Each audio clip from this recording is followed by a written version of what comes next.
अथ द्वादशोऽध्यायः 12वां अध्याय भक्ति योग। 11वें अध्याय तक भगवान ने प्रत्येक स्थान पर सगुण साकार परमेश्वर की उपासना करने की प्रशंसा करी, परंतु कई जगहों पर निर्गुण निराकार की उपासना का भी महत्व बताया। इसलिए इस विषय पर अर्जुन के मन में ऐसी जिज्ञासा पैदा हुई कि निर्गुण निराकार ब्रह्मा की तथा सगुण साकार भगवान की उपासना करने वाले दोनों उपासकों में उत्तम कौन है। यह जानने के लिए अर्जुन 12वें अध्याय में प्रश्न पूछते हैं। चलिए दोस्तों, हम भी 12वें अध्याय का ज्ञान प्राप्त करते हैं। अर्जुन उवाच एवं सततयुक्ताये भक्तास्त्वा पर्युपास्ते ये चाप्यक्षर्म व्यक्तन तेषा के योगवित्तमा है। अर्जुन बोले, जो अनन्य प्रेमी भक्तजन पूर्वोक्त प्रकार निरंतर आपके भजन ध्यान में लगे रहकर आप सगुण रूप परमेश्वर को और दूसरे जो केवल अविनाशी सच्चिदानंद घन निराकार ब्रह्मा को ही अति श्रेष्ठ भाव से भजते हैं, उन दोनों प्रकार के उपासकों में अति उत्तम योगवेत्ता कौन है। श्री भगवानुवाच मया वेश्य मनो ये माँ नित्ययुक्ता उपास्ते श्रद्धया पर्योपेतास्ते में युक्तत्मा मता है। श्री भगवान बोले, मुझ में मन को एकाग्र करके निरंतर मेरे भजन ध्यान में लगे हुए जो भक्तजन अतिशय श्रेष्ठ श्रद्धा से युक्त होकर मुझ सगुण रूप परमेश्वर को भजते हैं, वे मुझको योगियों में अति उत्तम योगी मान्य हैं। ये त्वक्षर्म निर्देशम व्यक्तन पर्युपास्ते सर्वत्रग्मचिन्त्यं च कूटस्थं चलन ध्रुवम् संनियमेन्द्रियग्रामं सर्वत्र संबुद्धयः ते प्राप्नुवन्ति मामेव सर्वभूतहिते रताः क्लेशोधिकतरस्तेषाम् अव्यक्तासक्तचेतसाम् अव्यक्ता ही गतिर्दुःखं देहवद्भिर्वाप्यते।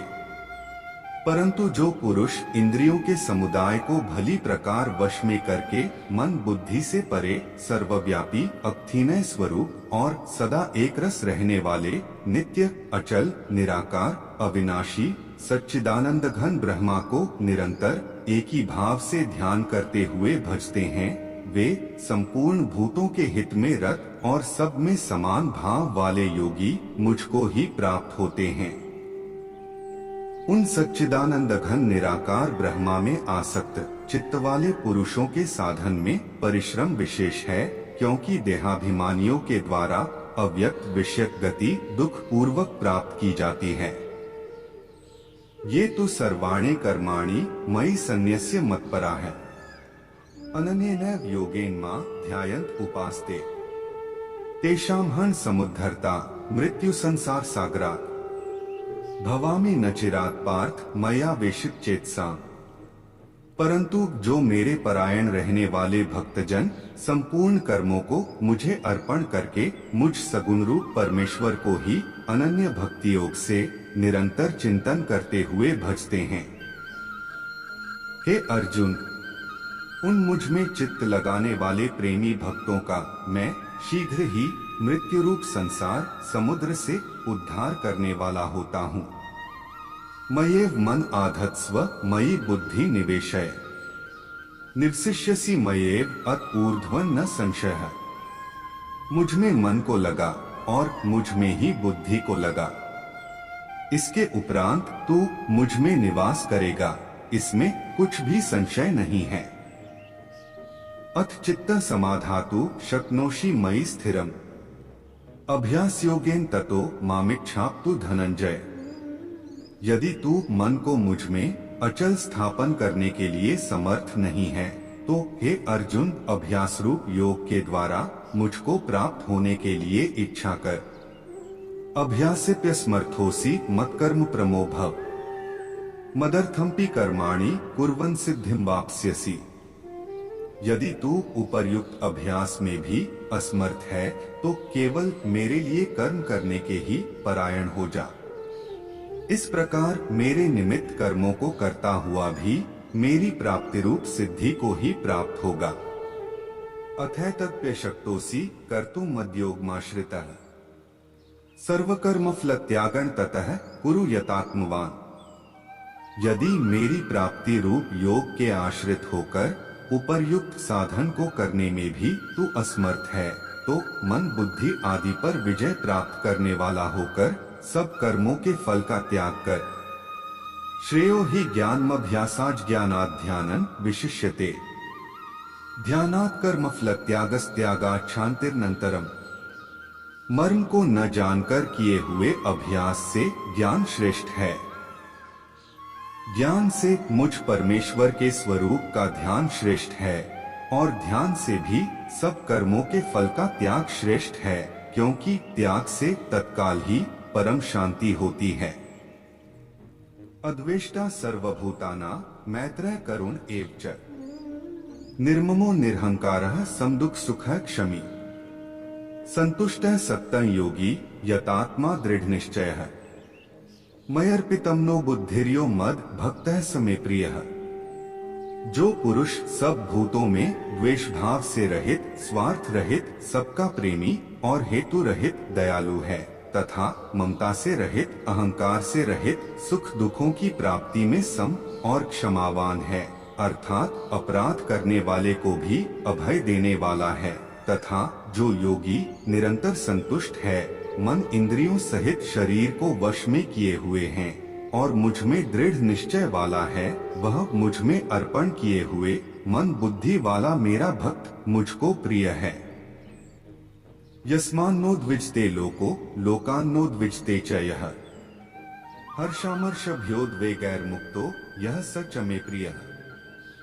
जिससे कोई भी जीव उद्वेग को प्राप्त नहीं होता और जो स्वयं भी किसी जीव से उद्वेग को प्राप्त नहीं होता तथा जो हर्ष, अमर्ष, भय और उद्वेग आदि से रहित है, वह भक्त मुझको प्रिय है।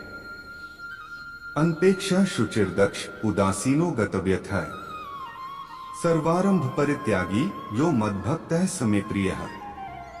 जो पुरुष आकांक्षा से रहित, बाहर तथा भीतर से शुद्ध, चतुर, पक्षपात से रहित और दुखों से छूटा हुआ है, वह सब आरंभों का त्यागी मेरा भक्त मुझको प्रिय है।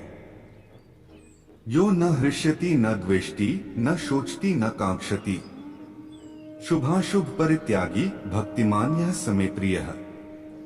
जो न कभी हर्षित होता है, न द्वेष करता है, न शोक करता है, न कामना करता है, तथा जो शुभ और अशुभ संपूर्ण कर्मों का त्यागी है, वह भक्तियुक्त पुरुष मुझको प्रिय है। समः शत्रौ च मित्रे च तथा मानापमान्योः शीतोष्ण सुख दुखेषु समः संग विवर्जितः तुल्यनिन्दास्तुतिर्मौनी संतुष्टो येन केनचित् अनिकेतः स्थिरमतिर्भक्तिमान में प्रियो नरः। जो शत्रु मित्र में और मान अपमान में सम है तथा सर्दी, गर्मी और सुख दुख आदि द्वंद्वों में सम है और आसक्ति से रहित है। जो निंदा तथा स्तुति को समान समझने वाला, मननशील और जिस किसी प्रकार से भी शरीर का निर्वाह होने में सदा ही संतुष्ट है और रहने के स्थान में ममता और आसक्ति से रहित है, वह स्थिर बुद्धि भक्तिमान पुरुष मुझको प्रिय है। ये तो धर्म्यामृतमिदं यथोक्तम पर्युपास्ते श्रद्धाना मत्परमा भक्तास्तेतीव में प्रिया है। परंतु जो श्रद्धायुक्त पुरुष मेरे परायण होकर इस ऊपर कहे हुए धर्ममय अमृत को निष्काम प्रेम भाव से सेवन करते हैं, वे भक्त मुझको अतिशय प्रिय हैं। ओम तत्सदिति श्रीमद् भगवद गीतासूपनिषत्सु ब्रह्म विद्यायां योगशास्त्रे श्री कृष्णार्जुन संवादे भक्ति योगो नाम द्वादशोऽध्यायः। इस प्रकार उपनिषद, ब्रह्म विद्या तथा योग शास्त्र रूप श्रीमद् भगवद गीता के श्री कृष्ण अर्जुन संवाद में भक्ति योग नामक 12वां अध्याय संपूर्ण हुआ। दोस्तों, अगर ये वीडियो आपको पसंद आया हो तो कृपया वीडियो को लाइक करें, शेयर करें और चैनल को सब्सक्राइब करें। आपका दिन मंगलमय हो। हरे कृष्णा।